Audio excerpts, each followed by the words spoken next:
폭염이 절정을 보이고 있습니다. 오늘 서울의 기온이 35도 안팎까지 오르는 등 올 들어 가장 더울 거란 예보입니다. 한편 북상 중인 태풍 노루는 내일쯤 일본에 상륙할 전망입니다. 자세한 주말 날씨와 태풍 전망 김재훈 기상전문 기자와 함께 알아보겠습니다. 어서 오세요. 네, 안녕하세요. 네, 정말 날씨가 더워도 너무 덥습니다. 가만히 있어도 땀이 흐르는 게 느껴질 정도인데요. 오늘이 가장 덥다고요? 네, 폭염이 연일 기세를 올리고 있습니다. 특히 어젯밤 같은 경우는 푹푹 찌는 열기 때문에 밤잠 못 이루신 분들 많으실 것 같은데요. 그도 그럴 것이 오늘 아침 최저 기온이 서울을 기준으로 27.6도를 기록을 했습니다. 단순히 평균 기온을 가지고 비교를 해봤을 때 6월 초순의 한낮 더위가 어제는 밤에 기승을 부렸다 이렇게 생각을 하시면 될 정도로 더위가 아주 극심하게 나타났었고 이미 아침 8시를 기준으로 30도를 넘은 지역이 많습니다. 오늘 서울의 한낮 기온이 35도, 광주가 36도까지 오르는 등 올 들어 가장 더울 것으로 예상이 되고 있습니다. 연일 폭염특보가 확대 강화되고 있는데요. 오늘도 일부 지역에서는 폭염주의보가 추가로 발령되는 곳이 있겠고 또 폭염주의보가 내려진 지역에서는 폭염경보로 강화되는 곳도 많을 것으로 보여지고 있습니다. 지금 그래픽에서 나아가고 있는데 동해안을 제외하면 전국에 폭염특보가 내려져 있습니다. 연일 불어오는 이 동풍 때문인데요. 이 동풍이 동해안 지역은 선선하게 만들어주고는 있지만 반면에 산맥을 넘어오는 과정에서 열을 품게 되면서 서쪽 지방에 폭염을 더욱더 부추기고 있습니다. 네. 여기에 오늘은 폭염을 더욱더 부추기는 요인이 하나 더 있습니다. 바로 제5호 태풍 노루인데요. 이 태풍이 북상을 하면서 막대한 뜨거운 열대 공기를 한반도로 밀어 올리게 되면서 폭염이 아주 더욱더 극심하게 나타나고 있습니다. 네. 지난주까지만 해도 기온은 올랐지만 그래도 습도가 낮아서 좀 더위를 버틸만 했었는데 아무래도 태풍이 열대 수증기까지 몰고 오면서 어제부터 아주 좀 끈적끈적함이 더 심해졌고 불쾌지수가 아주 높게 올라갔습니다. 따라서 또 열대야도 아주 극심하게 나타나고 있는데요. 오늘 더위도 참 대비를 참 잘 해야 되겠지만 또 내륙에서는 또 소나기 소식도 있습니다. 열기에 대기가 불안정해지면서 내륙에 강한 소나기가 좀 내릴 것으로 예상이 되고 있기 때문에 또 우산은 좀 잘 챙겨갈 필요가 있겠습니다. 네, 그렇군요. 또 폭염이 장마가 끝나고 시작됐으니까 이제 거의 일주일 정도 된 것 같은데요. 점점 이 더위에 지쳐가는 분들이 많은 것 같습니다. 이 폭염이 언제쯤이면 좀 누그러질까요? 네, 우선 이번 더위는 내일까지 좀 잘 버티시면 될 것 같습니다. 앞서 태풍이 오늘 폭염을 좀 더 부추기는 역할을 한다, 이렇게 얘기를 드렸었는데 내일까지는 이 열기를 한반도로 밀어올리면서 폭염이 좀 심하게 나타나긴 하겠지만 또 반대로 태풍이 지나갈 때는 우리나라에 쌓여 있던 열기를 몰아서 또 나가는 역할도 하게 됩니다. 양면성이 있는 건데요. 따라서 태풍이 한반도 열기를 좀 몰고 나가게 되면 또 그 빈 공간에 상대적으로 찬 공기가 내려올 것으로 지금 예상이 되고 있습니다.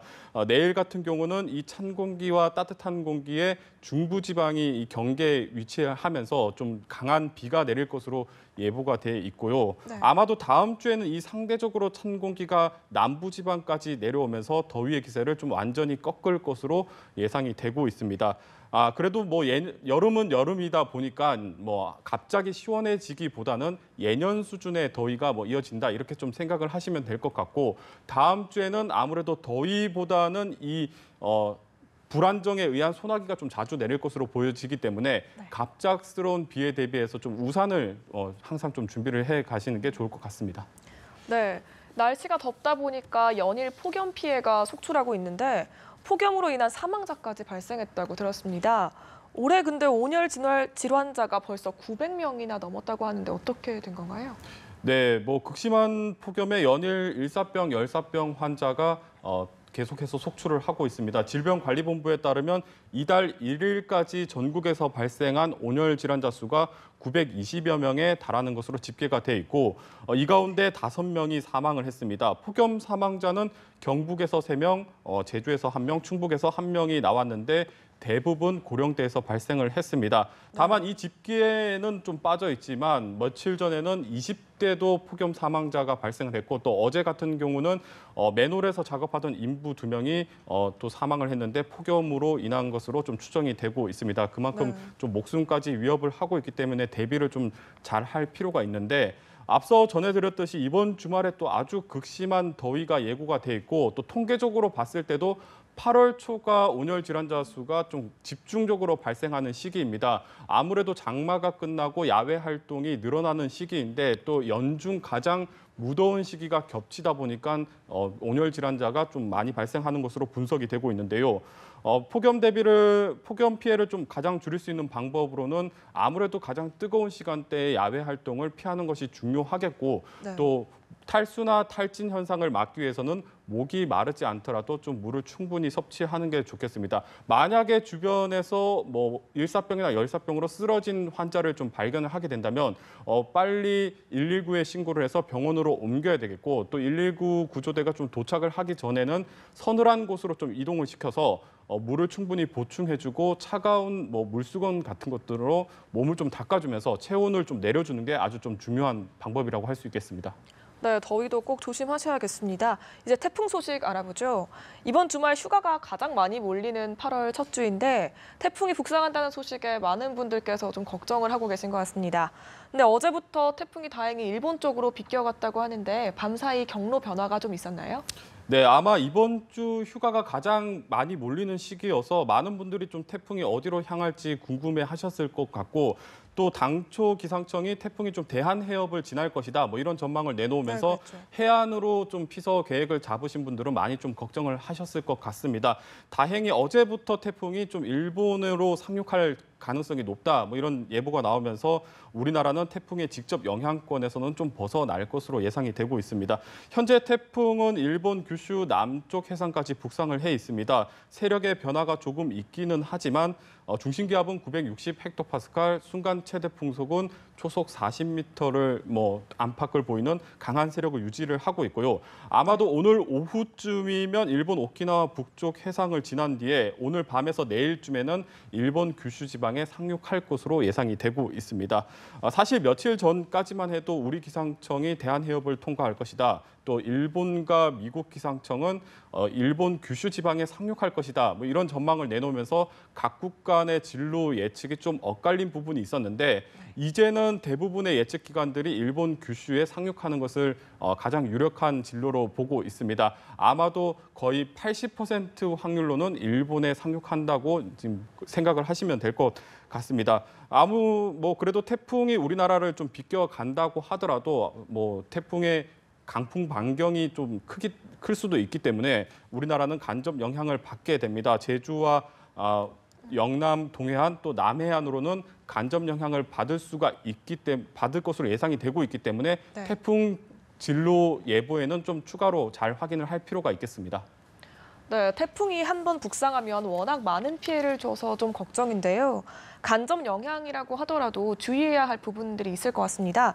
이번 태풍은 특히 어떤 부분들을 조심해야 할까요? 네, 태풍이 비껴가긴 하지만 그래도 태풍은 태풍입니다. 말 그대로 강한 바람, 큰 바람을 뜻하는데 아무래도 이 바람과 관련해서 좀 주의를 할 필요가 있습니다. 먼저 태풍과 가장 가까운 제주도와 또 남해안 그리고 영남 동해안 먼바다를 중심으로 물결이 좀 매우 높게 일 것으로 예상이 되고 있고요. 또 이 먼바다에서 물결이 높게 인 것이 또 해안으로 들어올 때는 너울성 파도로 변하게 됩니다. 따라서 해안에서는 큰 파도가 방파제를 넘을 수가 있기 때문에 좀 주의를 해야 되는데 앞서 전해드린 대로 이번 주가 또 피서객들이 가장 많이 몰리는 시기이기 때문에 네. 무엇보다도 좀 해안 안전사고에는 좀 주의를 하셔야 될 것 같습니다. 특히 7일 그러니까 월요일에는 지구와 달이 가까워지는 이른바 해수면 높이가 상승하는 대조기 기간에 들어갑니다. 하필이면 이때 태풍이 우리나라에 가장 근접할 것으로 예상이 되고 있기 때문에 해안에서 또 물결이 아주 높게 일 것으로 보여서 또 해안 저지대에서는 침수 피해도 우려가 되고 있습니다. 좀 해안가에서는 좀 대비를 잘 할 필요가 있겠고요. 또 이 태풍이 크게 돌아가면서 동해안 지역으로는 이습한 동풍이 산맥으로 들어오면서 동해안 지역으로는 좀 많은 비가 내릴 가능성이 있습니다. 또 내륙에서는 이 열기 때문에 대기가 불안정해서 기습적인 국지성 호우가 쏟아질 수가 있습니다. 계곡 하천으로 피서 떠나시는 분들도 고립 사고가 발생하지 않도록 좀 각별히 주의를 할 필요가 있겠습니다. 네, 김재훈 기상 전문 기자와 주말 날씨 알아봤습니다. 고맙습니다.